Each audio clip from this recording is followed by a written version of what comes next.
Why did the Boeing 787 Dreamliner's safety systems fail? The answers lie in terabytes of digital clues now. While reviewing the data after the catastrophic crash that took the lives of more than 260 people on flight AI-171, investigators unexpectedly discovered a final cockpit recording. Just one brief sentence came from the pilot's mouth, but it was enough to expose the entire nature of the tragedy, a fatal, technical flaw that the manufacturer should have detected long ago. Even more disturbing, that sentence revealed another truth. The official report from the Directorate General of Civil Aviation of India had deliberately omitted the one name that should have been at the center of the investigation: Boeing. So, in the end, what exactly did the pilot say in that fateful moment? And this time, now that the curtain has been pulled back, who will be left with nowhere to hide from the truth? After more than a month of intense investigation, from recovering black box data to examining the scorched wreckage and reconstructing every second of the flight, the team finally uncovered the most crucial clue, the final words of the pilot before everything ended. The moment that audio was played, the entire control room fell silent. Inside the cockpit, plummeting out of control, the pilot's voice rose, choked with terror. "Why did you cut the power?" And immediately another voice replied, coldly, "I didn't." Seconds later, the emergency signal rang out 3 times. Mayday, mayday, mayday. Then silence. The impact occurred. All passengers and crew perished. Only one person survived. As soon as the final exchange was decrypted, investigators began analyzing every syllable, every breath. And from there, horrifying details began to emerge. According to forensic results, the person who responded in the cockpit, identified as Captain Sumit Sabharwal, spoke in a tone that was entirely out of place. No panic, no urgency, a sign that he was facing death. On the contrary, he spoke with a calmness that defied logic, as if he had already anticipated what was coming. A voice analyst from the UK concluded that was not the voice of someone trying to save the plane. It was the voice of someone who had let go, or knew he no longer had control over anything. From that detail, some investigators began to question, was the captain truly acting of his own free will? A source from Aviation Security revealed Mr. Sumit had previously piloted government flights and had indirect ties to a high-ranking politician currently under investigation for involvement in a cross-border money laundering network. What's more alarming, this politician was initially listed as a passenger on flight AI-171, but canceled the ticket just hours before takeoff. That raised the possibility of a planned cover-up operation. A darker theory emerged. The aircraft may not have crashed by accident. It might have been forced down by the very person controlling it. According to this line of inquiry, Captain Sumit Sabharwal may have been coerced through threats, blackmail, or pressure on his loved ones into deliberately sabotaging the flight and causing it to crash. The motive: to eliminate a certain passenger on board, or to bury a dangerous secret, possibly linked to a political figure. A private source confirmed the individual, who was once on the passenger list, is a politician connected to an international financial scandal and canceled their seat just hours before departure. That only strengthens suspicions. This was not a random crash. It was orchestrated, and the captain was forced to carry it out. In that context, his unnervingly calm tone, in the midst of chaos in the cockpit, was no longer hard to interpret. It was the voice of someone who already knew the ending and had no choice left.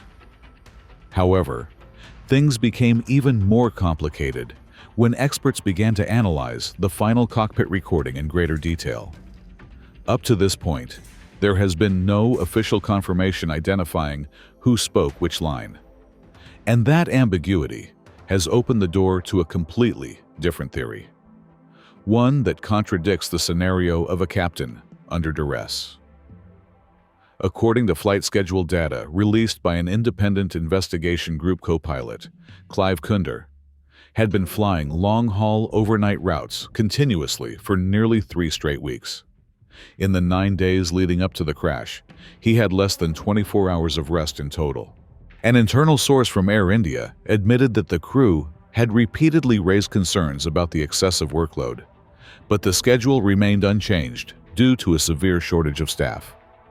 Combined with the fact that the flight departed around noon, a time when the human body is more prone to fatigue, along with high cabin pressure and mild turbulence after takeoff, a disturbing possibility has emerged.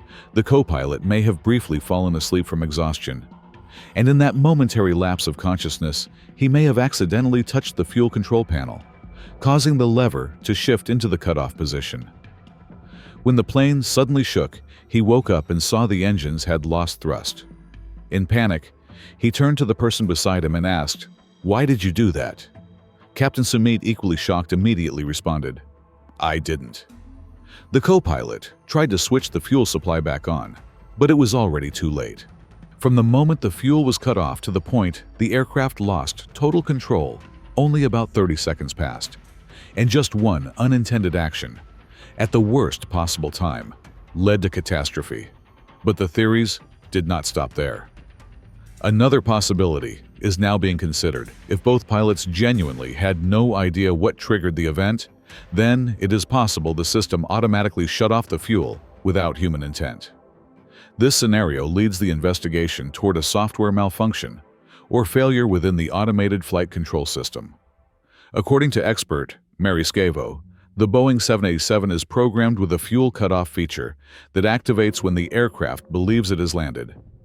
In the case of AI-171, if the software misinterpreted the flight status and triggered the cutoff while still airborne, it would represent a serious technical failure, entirely beyond the crew's control. And naturally, the burden of that flaw would fall on a familiar name, Boeing.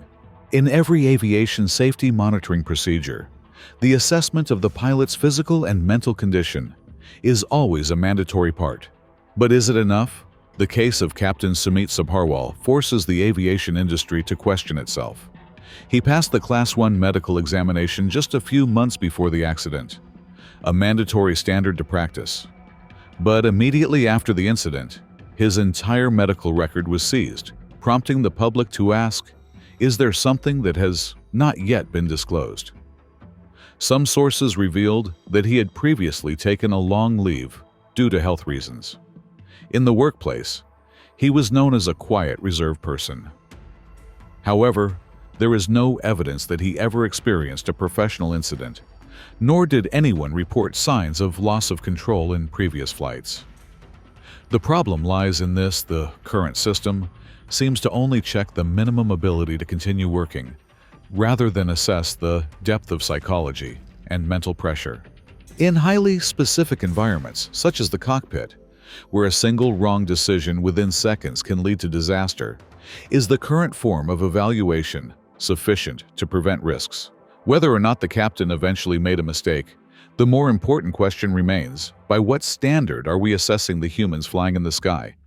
And are we missing critical warning signals? Amid the growing list of theories, the international professional pilot community has spoken out. Many assert that on the Boeing 787, accidentally activating the fuel cutoff switch is extremely unlikely, given the aircraft's multiple protective mechanisms designed to prevent such errors. They also voiced serious concern over the fact that the cockpit voice recorder CVR has not been fully released and demanded that investigators disclose the complete data, including the exact timestamps and the full transcript of the final conversation. But what truly shocked public opinion was that the pilot's final words revealed a series of suspicious contradictions in the preliminary report released by India's Directorate General of Civil Aviation DGCA at the end of June. The 15-page report was considered an initial conclusion based on black box data and the crash site. However, instead of directly addressing the fuel cutoff or analyzing technical failures, the content appeared to shift full responsibility onto Captain Sumit Sabharwal. Even the choice of wording sparked controversy. The DGCA did not clearly state that the engines lost fuel supply, but instead used the vague phrase, engine state transition. This kind of ambiguous language failed to identify a clear subject. Who initiated the transition, the pilot or the automatic system? And that very vagueness led many to believe the captain had manually triggered it, even though there was no evidence that Sabharwal had touched the fuel switch. One of the most contentious points was that the preliminary report did not release the full cockpit voice recorder CVR transcript. Instead, selectively quoted fragments were provided without any corresponding timestamps. This created just enough space for the narrative that the pilot had made an error, without the need to present actual proof. However, once the full final conversation was leaked and verified as authentic, the situation shifted dramatically. The exact wording in the recording showed that the pilot not only did not take any deliberate action, but was completely caught off guard by the unfolding incident. In other words, the entire argument placing blame on the flight crew collapsed in the face of this concrete evidence. At the same time, numerous aviation organizations and experts have raised questions about the transparency of the preliminary report. The International Federation of Pilots, FIP India's pilot community, and several aviation oversight agencies in the United States believe the report shows signs of deliberately steering public opinion toward blaming the pilot, rather than expanding the investigation into possible design flaws and system failures. What sparked outrage is that the entire fuel control system, including software processors, automated mechanisms, and state logic, was not thoroughly analyzed in the 15-page report. Even though the fuel cutoff occurred almost simultaneously in both engines, and no warning signals were recorded, the report remains silent on the potential for issues stemming from electronic hardware control software or automation systems, all of which are designed and manufactured by Boeing and General Electric GE. This omission has led many experts to suspect that certain parties, particularly Boeing, are being shielded from technical responsibility, despite the company's repeated involvement in past controversies over severe design flaws. Furthermore, independent aviation specialists continue to warn that a serious technical vulnerability may have directly contributed to the disaster. Yet it was entirely absent from the preliminary findings.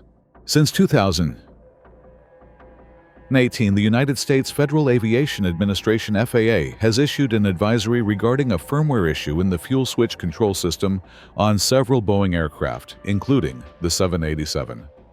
That advisory warned that a programming error could cause the switch to automatically move to cutoff mode if the system mistakenly believes the aircraft has landed, even when it is still in flight. Although the potential technical flaw originated from the manufacturer, the responsibility for monitoring and maintaining the system falls directly on the operating airline. Yet, to this day, there is no evidence indicating that Air India performed any software updates or carried out routine checks as recommended by the FAA. What's noteworthy is that the DGCA's preliminary report completely omits this issue. There is no mention of firmware switch lock mechanisms or control modules that could be vulnerable to failure. With both the manufacturer and the operator left unquestioned in the report, many experts believe that technical factors are being deliberately overlooked and the investigation is being steered in a direction most favorable to the parties involved. Boeing, the aircraft manufacturer, and General Electric GE, the engine supplier, are both directly involved in the official investigation. However, since the crash, both have remained virtually silent, especially regarding the concerns tied to the fuel control systems they themselves designed and implemented. What stands out is that the preliminary report fails to explore any potential faults in software hardware or automated logic systems, even though these are all plausible technical causes of the incident. Air India, as the operating airline, is also not clearly addressed in the report. It remains unknown whether the company ever inspected or corrected the issues flagged by the FAA back in 2019, or simply ignored them until disaster struck. Suspicions that Boeing and its technical partners are evading responsibility are not new. In the past, the corporation has repeatedly been accused of concealing serious design flaws in order to protect its brand reputation and financial interests. One of the most devastating events to ever shake the aviation industry was the tragedy involving the 737 MAX aircraft, where two consecutive crashes, Lion Air in 2018 and Ethiopian Airlines in 2019, claimed the lives of 346 people. The cause was traced to a flaw in the MCAS software system. However, what sparked global outrage was that Boeing had prior knowledge of the risk, but failed to properly inform airlines and pilots. Following a wave of intense investigations and worldwide pressure, Boeing ultimately agreed to a $2.5 billion settlement with the U.S. Department of Justice, avoiding criminal prosecution for conspiracy to defraud the government. In addition, other incidents, such as the lithium-ion battery fires on the 787 Dreamliner, also led to a full temporary suspension of operations. In that case, Boeing initially described the event as isolated until regulatory authorities intervened to investigate potential underlying design flaws. Many international experts now warn that Boeing's response in the AI-171 incident shows eerily familiar patterns.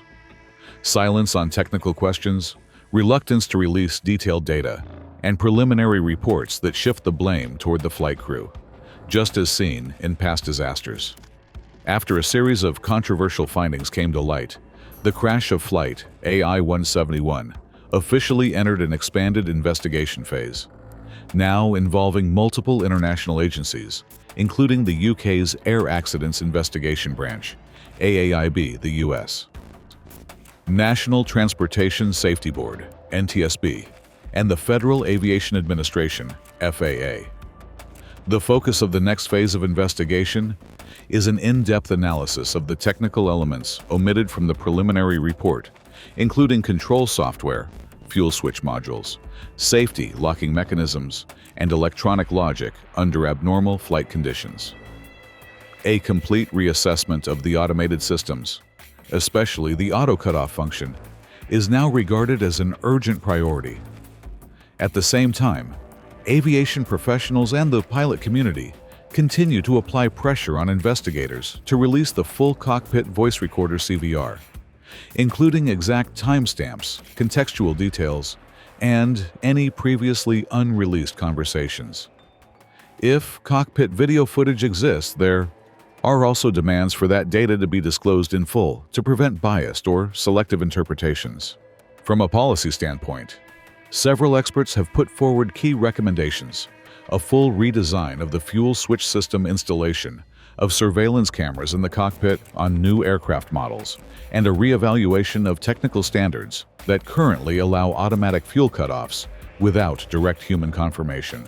And when the final cockpit recording was released, a wave of outrage erupted, not only in India, but across the world. For many, the brief exchange captured in that recording said everything. The pilot was not at fault, but was the first to detect something wrong and desperately tried to issue a warning. The response from the family of Captain Sumit Saharwal was fierce.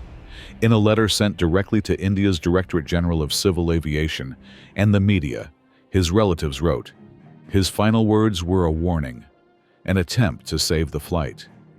And yet they wrote a report that treats him as the only one worth suspecting.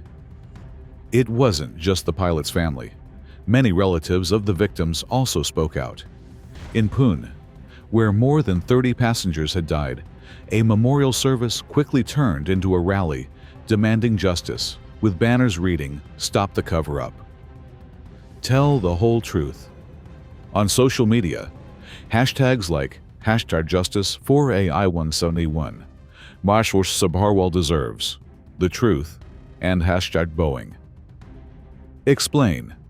This surged to the top of global trending lists within just 48 hours of the recording's release. International public opinion, from investigative journalists and technical experts to aviation safety watchdogs, all raised the same question. Why, when evidence clearly shows the pilot made no error, do investigators still avoid acknowledging a system failure and allow all the blame to fall on a man who is no longer here to defend himself? The AI-171 tragedy raised not only questions about individual accountability or isolated technical faults, but also a deeper issue at the heart of modern aviation. Who truly controls the investigative process when the very entities that design and manufacture the systems are also part of the investigative team? In this case, both Boeing, the aircraft manufacturer, and General Electric, the engine supplier, were officially involved in the investigation. This has sparked concerns that the objectivity of the process could be compromised by conflicts of interest, especially as software-related and system design issues were largely absent from the preliminary report. This is not the first time an aircraft manufacturer has been placed in the dual role of being both the subject of investigation and a member of the investigative committee. Amid these concerns, several international aviation experts have revisited the question: does the global aviation industry need a truly independent investigative mechanism free from commercial and technical influence? The International Civil Aviation Organization (ICAO), a United Nations body, has established standardized guidelines for accident investigation. But their enforcement depends entirely on the capacity and independence of each member state. In contrast, the European Union has gone further through the European Union Aviation Safety Agency, EASA, a body with the authority to independently launch investigations and publish findings without interference from manufacturers or airlines. This independence has previously enabled the discovery of systemic flaws overlooked by internal reports, as seen in the investigation into pressure sensor failures on certain Airbus models. In the case of the AI-171 crash, many experts believe the time has come to seriously consider a truly neutral cross-border investigative model, not only to uncover the truth in this incident, but also to restore faith in the transparency and fairness of modern aviation investigations. Returning to AI-171, if the final investigation determines that the cause of the crash was not pilot error, but a technical issue, such as a software malfunction, an automation failure, or a fuel system defect, then an urgent question must be asked: can the manufacturer be held criminally liable? In most aviation accidents, especially when the pilots do not survive, responsibility is usually presumed to lie with human error. But AI-171 presents a rare exception, as the final recording clearly demonstrates that the crew made no mistakes, received no system warnings, and were entirely unaware of why the engines lost thrust. If they were not at fault, then who is accountable for the loss of more than 260 lives? The problem lies in the fact that the current international legal framework provides almost no clear mechanism for imposing criminal responsibility on aircraft manufacturers or aviation equipment suppliers in crash scenarios. These parties are typically involved only as technical partners to the investigation, not as subjects under scrutiny. And when faults are discovered, consequences are often limited to compensation corrective actions or design modifications, rather than criminal prosecution. An unavoidable question is now being asked if documents show that Boeing was warned as early as 2018 about a potential flaw in its fuel control software, yet failed to implement a comprehensive fix, and the result was an aircraft falling from the sky. Can this still be considered a mere technical error?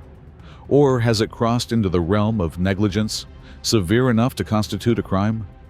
The concern becomes even more serious when these flaws not only caused fatal consequences, but were also ignored or deliberately omitted in the preliminary report. In this situation, should international oversight bodies and judicial systems continue allowing aviation corporations to conduct their own investigations and absolve themselves of accountability? Numerous aviation law experts have issued warnings if the AI-171 case ends with a surface-level report that avoids naming specific responsibility.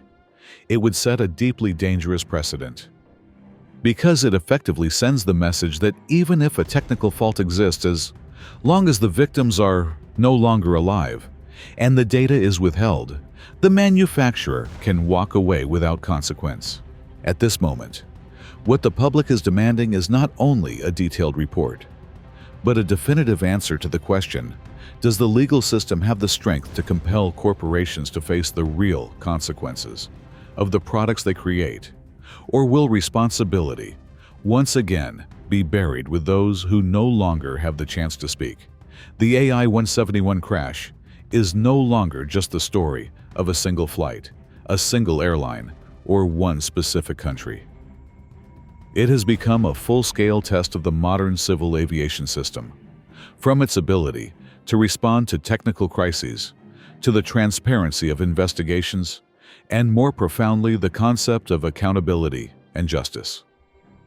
When technical data is withheld, when critical audio is delayed, and when blame is directed towards someone no longer alive, the public has every reason to suspect the truth is being filtered.